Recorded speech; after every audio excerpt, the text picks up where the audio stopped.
So I've talked about this with a few of my recent guests on the show, including Alex Myers from Golf Digest and Rick Young from Score Golf, about after all was said and done with Phil Mickelson leaving the PGA Tour to help kickstart LIV, that he was essentially right in just about everything he said that was wrong with the PGA Tour.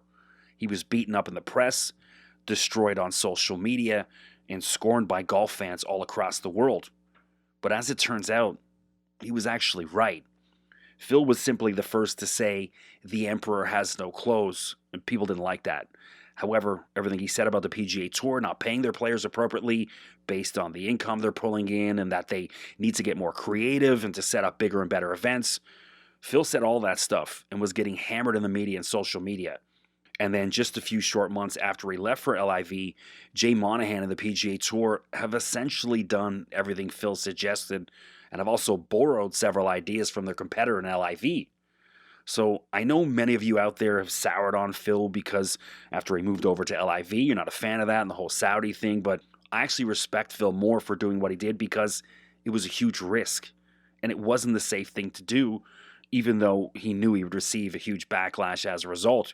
But he went ahead and did it anyways. Now, obviously, the paycheck he received helped ease his mind when it came to making that decision, but Phil, like many of you out there, could have played it safe and just hung around and been a PGA Tour legend for the next 20 years or so.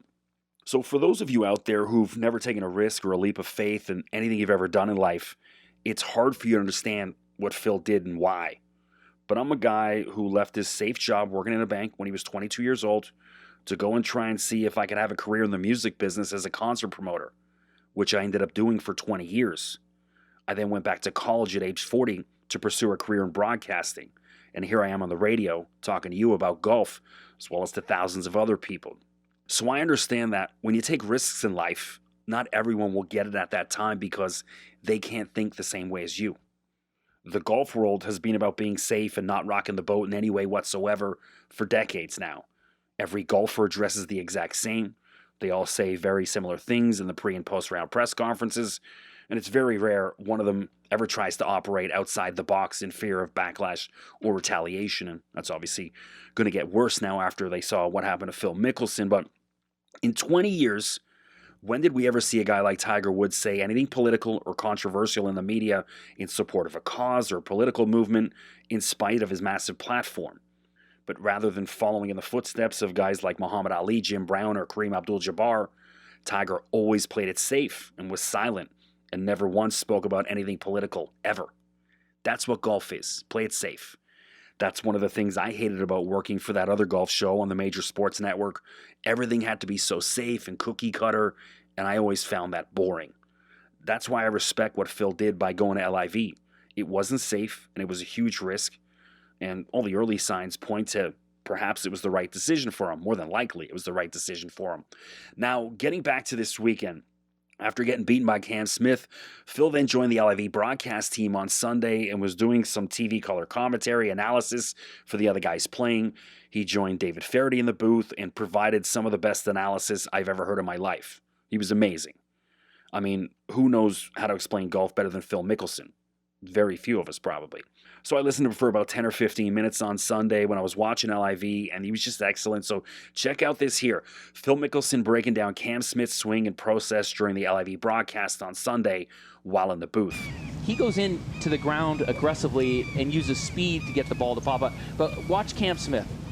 His head and body stay so centered that he can take all the time he wants to swing the golf club and swing it into the finish. And then his hands stay so low to his body as it goes into the finish, and that has the club face rotating softly through impact. Yeah, you're right. He swings it and he lets the ball get in the way. His spine is in a great posture. He's got a great setup, but he just... I love watching that move right there. That's really, because I like to swing the club. I'm not a hitter, but it's hard for me to stay as stable as he does. So a few minutes later, Phil and Bubba Watson, who's been on the broadcast for a few months because he's been dealing with an injury. He hasn't played yet since he joined LIV, but the two of them were talking about their games and swings as well, and it was also some really interesting stuff. Hey, Phil, all that talk you were talking about, elbows and positions, I just play athletically. I have no idea what you were talking about. Getting balanced. Is that something I need to work on, or is No. Your lead arm, your right arm, your lead arm does not fold or bend. If you watch like Westwood, through impact, his lead arm bends and it closes the face, and yours doesn't do that, and you use your hands. And that's one of the reasons why you have such great hand action and why you like to work it as much as you do. It's just a unique to, you got to swing your swing, and that's what you do. That's why I like watching you play. It's like you play the game and see it differently. Well, there was obviously plenty more Phil in the broadcast booth, but I just found how he would explain every little nuance and finite detail so fascinating. It was just really good stuff, and I'm certain at some point Phil will eventually make that transition into the media booth and be one of the best in the business as it was. I mean, he just jumped in for 10 minutes and was one of the better guys I've heard ever on TV. But so one of the other things I've loved about Phil and learned from him was his mantra of positive self-talk when it comes to his game. So in recent weeks, we've heard from guys like Max Homa and Mackenzie Hughes on the show after they've won on the PGA Tour explain how they had to work on their own positive self-talk, and doing so helped them improve their game. Now, that's something many of us have struggled with in life because most of us are our own worst critics, myself included. We've all thought to ourselves that maybe we're not good enough at our job and there's no sense in applying for that dream job because I'll never get it, I'm not good enough, and there's probably 100 better candidates than me, or perhaps I could never get that girl, she's so beautiful, and I'm just an average Joe. Well, when you speak to beautiful women and ask them, what's the most attractive thing about a man? Many of them will tell you it's confidence. It's not the looks or whatever, it's how he carries himself. Is he confident in what he says and does? The same approach and mantra also applies to your professional life. Positive self-talk is so important to having success. So back in 2019, when Phil Mickelson had recently joined social media, he immediately started dropping some gems for us to see. And one of the videos he posted was him driving up Magnolia Lane, heading into the Masters. And Phil walked us through how he prepares to play a big round. And it showed us how he uses positive self-talk to get himself ready. Weekend at the Masters, driving up Magnolia Lane. There's nothing better than being in contention on the weekend at the Masters, driving up Magnolia Lane. I've got a great pairing today with Matt Kuchar. Obviously, we're not going to have any side action today because I'd probably see like 0.06% if I did win. But we're going to have a great day. I love his caddy, Woody. And wearing all black, being aggressive, hitting bombs.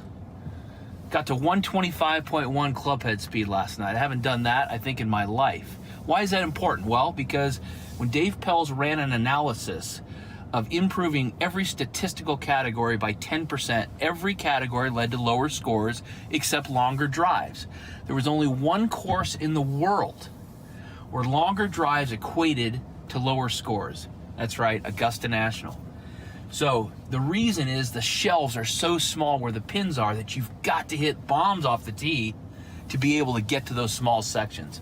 And that's what I'm going to do today. Hit bombs and attack the pin here at the Masters. So for those of you that missed the Matt Kuchar reference about him being cheap and not paying bets, it was Phil taking a shot at Kuch for the time his main caddy couldn't make it to the Mayakoba Classic in Mexico, so he used a local guy. And then Kuchar won the tournament and earned $1.2 million US, but only paid the local caddy he was connected with $5,000 for the win. Now, the standard fee a guy pays his caddy after a win is 10%. So the local caddy was expecting well over $100,000 and came away with just $5,000. So of course, the golf and entire sporting world destroyed Kuch for that move, and that included Phil Mickelson right there. But also back in 2018 or 19, Phil started doing story time with Phil on his Twitter account and was dropping more gems week after week. One of the best gems he told was his dump in the cup story. Have a listen to this one. Hello, everyone, and welcome to the first edition of Fireside with Phil, where I share with you some stories that have taken place throughout my career that I think you might find interesting. My first story took place during the Memorial Tournament back in 2006 or so. Our second round was interrupted by weather and darkness, and we had to reconvene the next morning at around 7 in the morning. I'm on the sixth hole, and the tour official is cutting a new hole, but we haven't finished our round yet. We have to play to the same hole location. So I raise my hand and say, "Hey, we're not done." And the rules official raises his hand, acknowledges that he heard me, but continues to cut a new hole. So I walk further up and I say, "Hey, we're not done."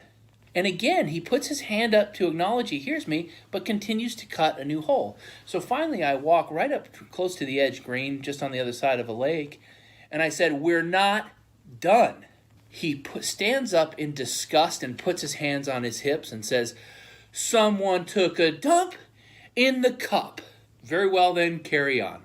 So just absolute gold from Phil right there. I'm sorry if you were eating while listening to that. I should have given you a warning, but I mean, pretty PG aside from that, but just some pretty funny stuff. But yeah, just so blown away with how good Phil was with his analysis, at the LIV broadcast this weekend. I really enjoyed listening to that on Sunday, and I hope we get to hear more of that at some point in the future.